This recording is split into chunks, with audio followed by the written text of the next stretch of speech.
New excitement in the world of mirrorless. Let's talk a little bit about it.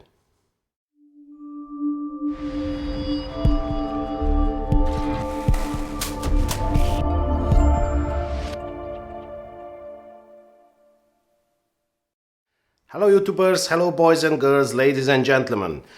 New excitement in the Panasonic world. Panasonic announced the GH5, the newest, the latest and greatest from them. Now I have to tell you something. I am really excited about this camera because it looks like they will change the camera market for good. Slowly and slowly we will arrive to the point where we will see that camera manufacturers will have to listen to their customers, even if they don't like the situation. And Panasonic will give a good example how to listen to your customers. So let's talk a little bit about GH5, the new announcement. I have to tell you that I never owned a Panasonic camera before, except the small little point-and-shoot camera. And now, at the moment, I own the Panasonic FZ2000/2500. And I am positively surprised.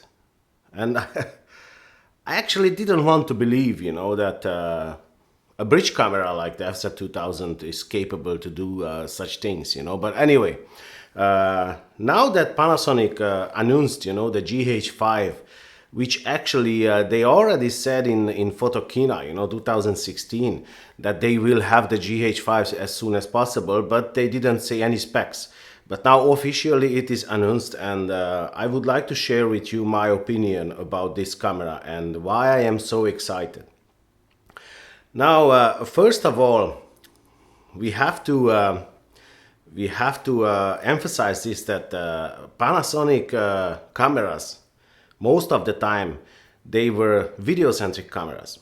So they were kind of aiming towards the video-oriented professionals, or video-oriented people, photographers.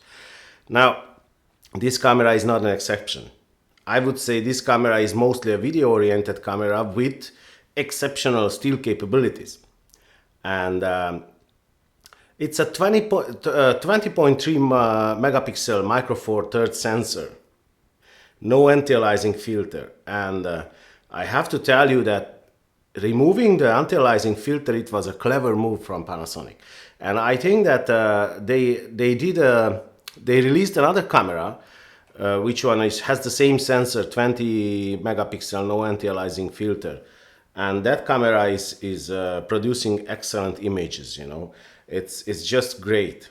Now I don't know exactly, because I still not very familiar with the Panasonic lineup, and I think it's the Panasonic GX5, if I'm not wrong,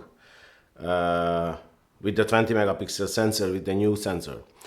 But I think it is, yeah. So let's talk a little bit about some details, some specs of the camera, And I will speak over here, I will talk about the most important specifications. I don't want to get through the menus and because it will be too long. The video will be actually too long, and it will be boring. So what I want to say is, let's talk a little bit about the most important specs in photography and in videography separately.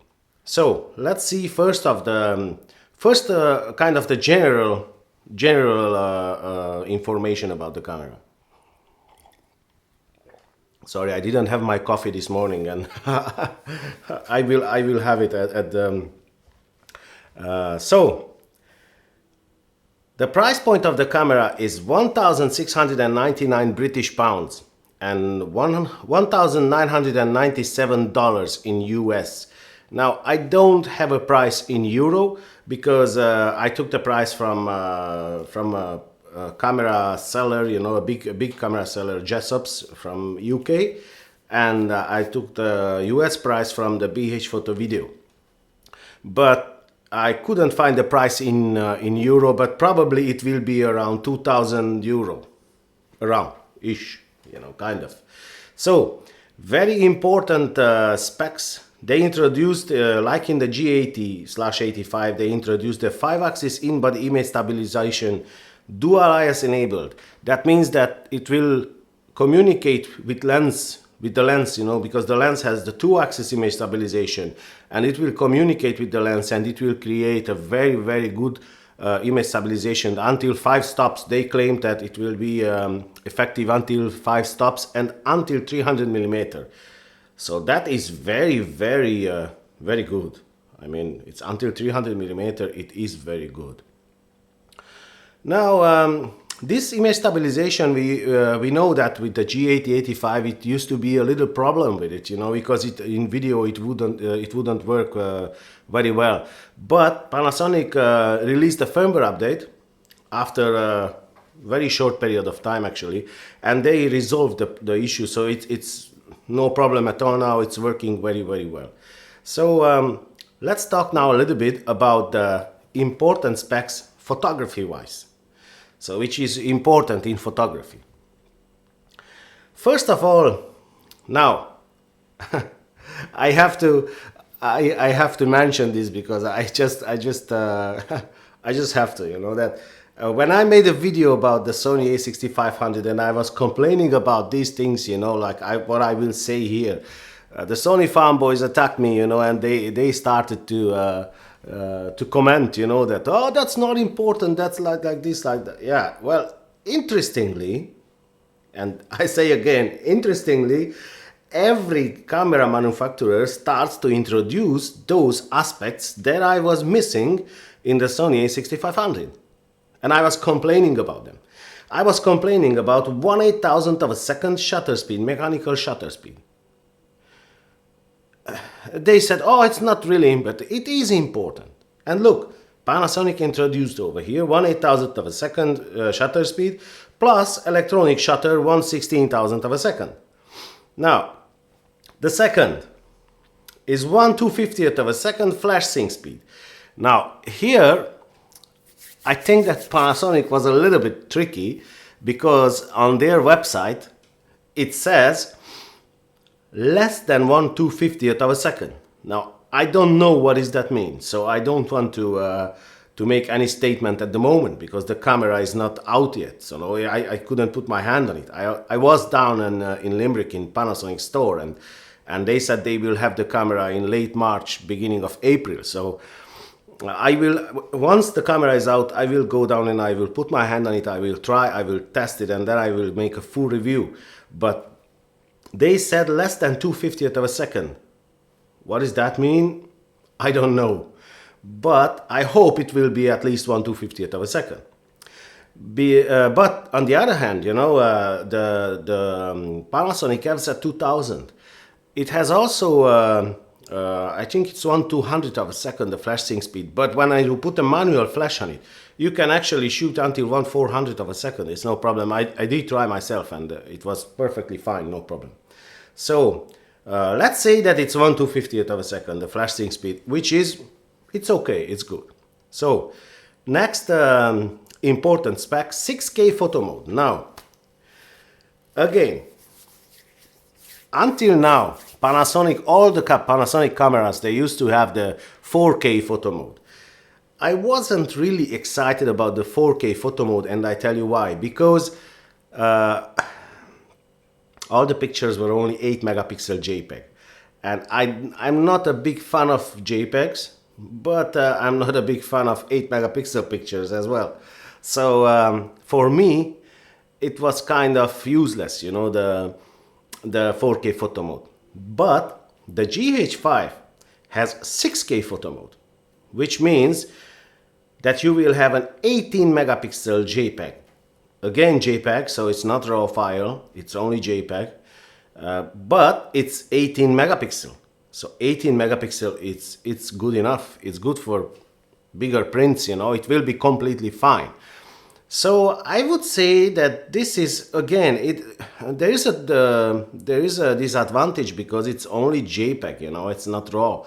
But on the other hand, it's 18 megapixels. So if you do the shot, like if you do everything correctly in the shot and you don't really have to edit, you know, just a little bit, you know, just touch a little bit in Lightroom, it will be okay. JPEG will be fine.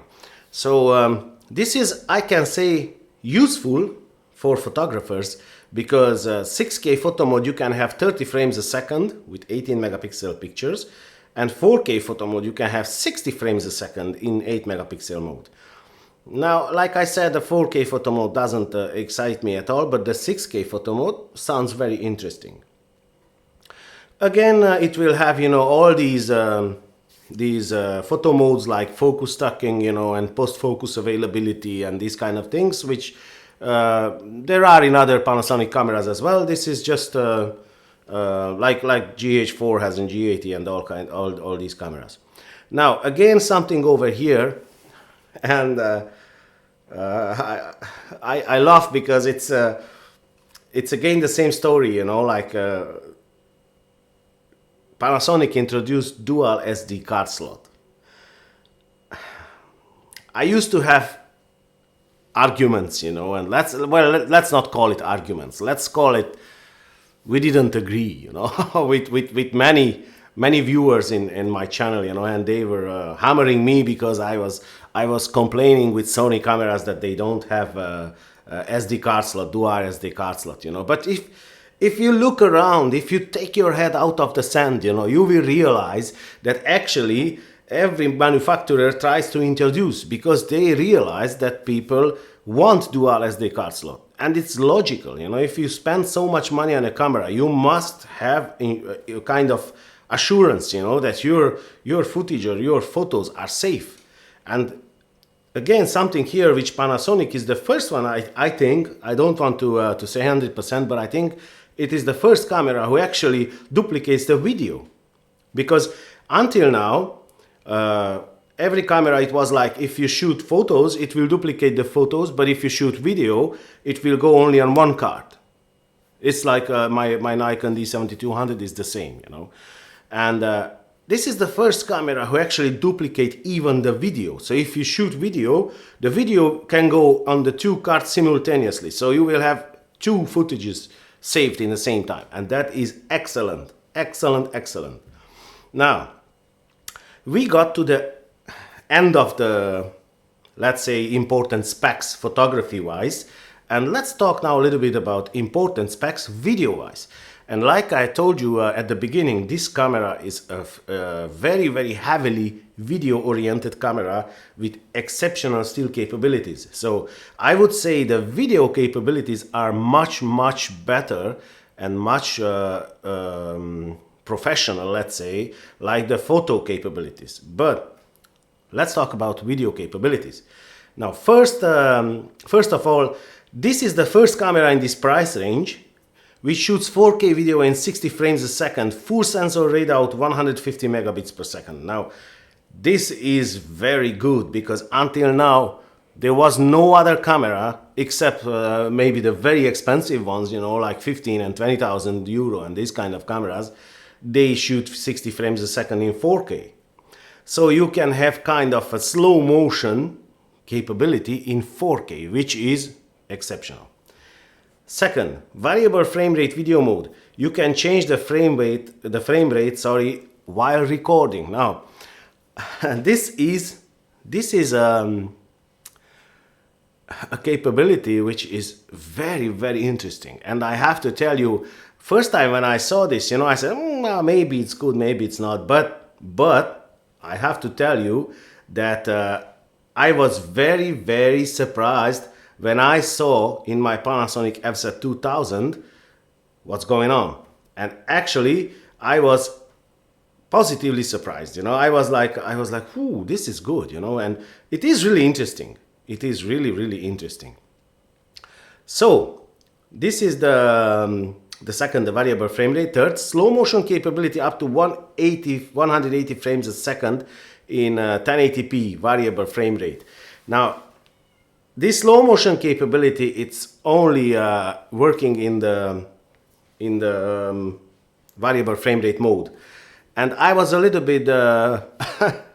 Let's say I had difficulty finding out, you know, because when I bought the FZ2000, I wanted to try, you know, the slow motion capabilities, and I had a little bit difficulty figuring out, you know, that this slow motion capabilities working only in variable frame rate mode, you know. And I was like, what is that? They advertise and it's not in the camera. Anyway, you have to know that the slow motion capability, it's only in the variable frame rate mode, so you will find over there. Again, something, V-Log L available separate purchase.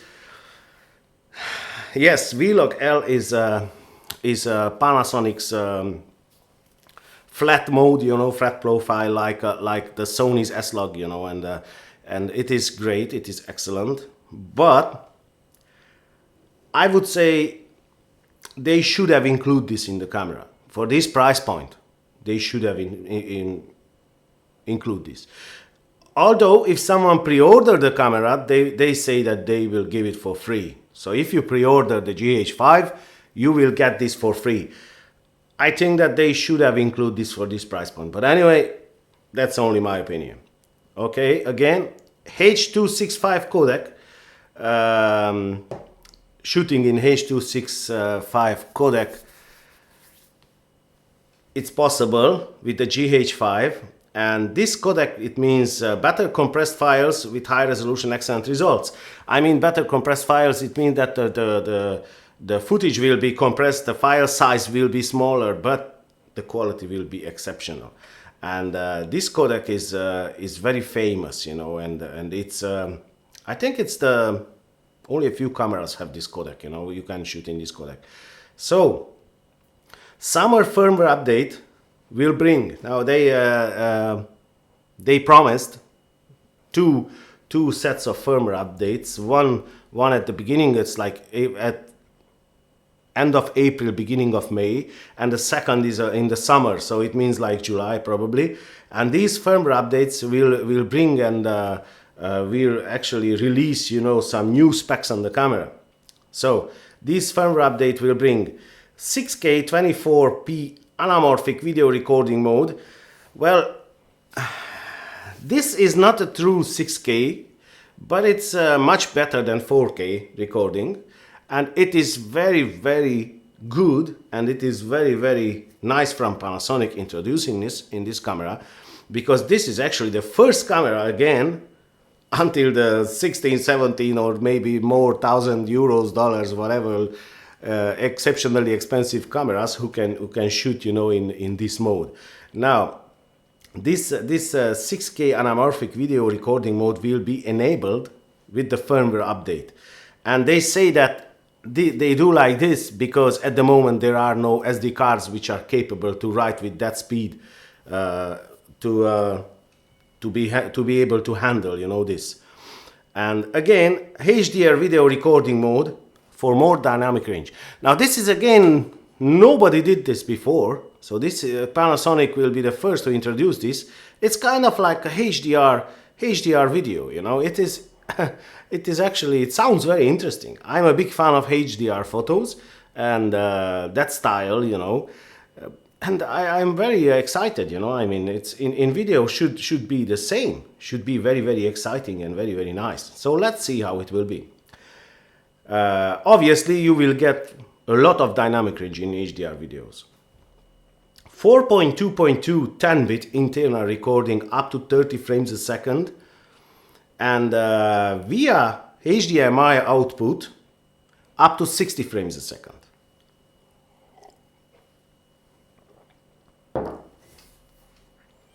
This is really good. 4.2.2 10-bit internal recording. That is very, very, very good. And again, something which I think it's the first camera, or only one of, maybe if there are other cameras, it's only a few, who can record internally and who can record in the same time with the HDMI output on an external recorder, so on an Atomos Ninja or this kind of, you know, recorders. And you can have the recording saved in two places in the same time, and that is excellent. That is very good. So optional XLR1 audio unit can be purchased for 2 XLR inputs. Now, if somebody wants professional audio on the camera, you can purchase separately this XLR1 audio unit, and that will go on the hot shoe of the camera, of the GH5.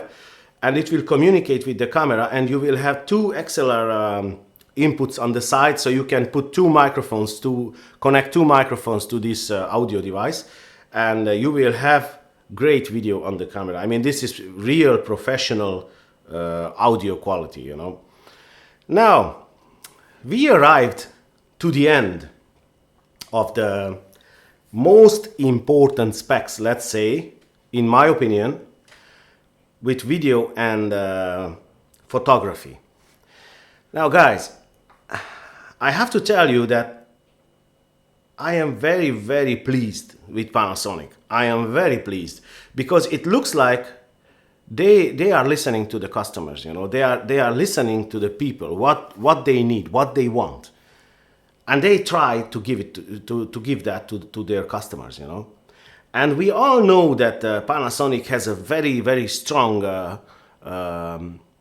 video background, you know. I mean, their cameras, I think they were one of the first, you know, introduced the 4K in the cameras, and their cameras handling excellent the 4K. They didn't really have overheating issues like the Sony cameras, you know.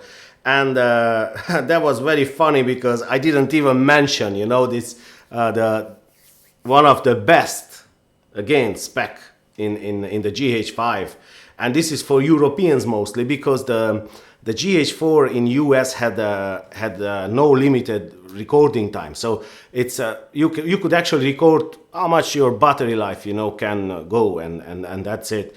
But in Europe it was a 30-minute limited, so if you wanted to record video, you could go until 29 minutes and 59 seconds, you know, and then it had to stop and start again. Now GH5, this is removed. For, like I said, for US photographers, this is not a new thing because GH4 was the same, but for Europeans, this is something very, very good, because this camera can record unlimited. So how much your battery life goes or how much your SD card can go, you know, and that's it.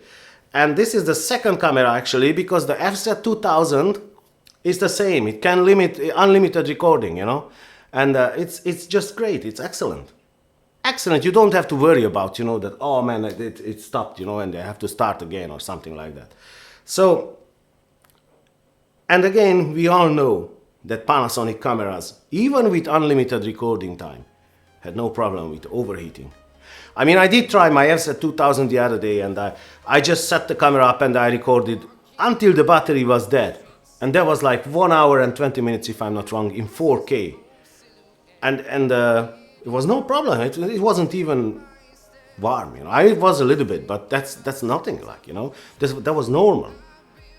So I think that this is a very, very exciting news. I think that this camera will change the way of thinking, and it will change the camera market for good, I would say, because hopefully Sony will realize, you know, that look, I have to introduce some things in my cameras because otherwise people won't buy it. And I like Sony cameras. I used to have Sony cameras, but I sold them because I had problems with some of the cameras, and I have a different video about that. I don't want to talk about that, but hopefully Sony will realize now that, look, I have to go with the crowd, you know. I have to introduce myself as well. So I hope that you find this video useful, guys, and like I said, when the camera will be available, I will go down and I will put my hand on it immediately, and I will make a full review. I will test the camera inside out, and I will make a full review. And the only I would say disadvantage what I see in this camera is that it's a Micro Four Thirds sensor, but these sensors are these days are very good, so hopefully it will be fine, you know. And if it would be an APS-C size sensor, it would be a killer camera. I tell you, it would be a killer camera. But anyway, it is a Micro Four Thirds sensor, and it is a great camera. So I think it will be one of the best.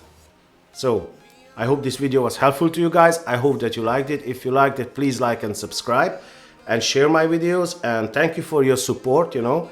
And I try to help others with my opinion and with my knowledge and with my experience, so others can make wise decisions and can benefit from my experience. So I wish you a nice day, and I'll see you in the next one. Take care, guys. We are heroes tonight.